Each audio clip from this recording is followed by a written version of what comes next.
Welcome back to Mac and PC Prime Video.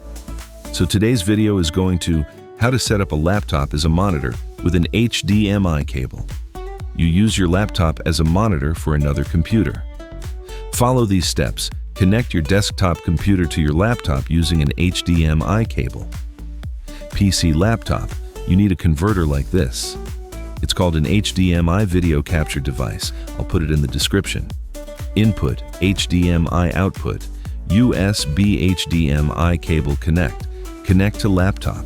Connect to the desktop computer on your laptop. Set it up as follows.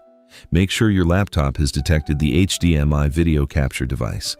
Windows 11 automatically detects the device without needing to install drivers.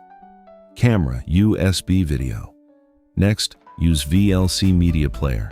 To capture the VLC media, open captured device, capture device. You change some default parameters to get better resolution. Video device name, USB video.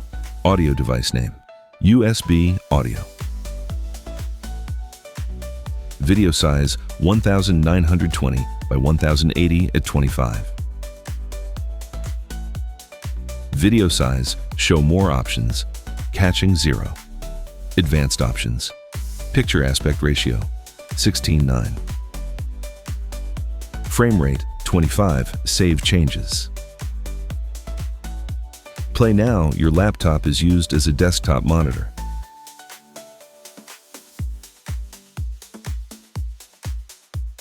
Now, take a look here. We are viewing the PC's display on this laptop via that HDMI cable. It is quite amazing, isn't it? Thank you for watching. Don't forget to like and subscribe.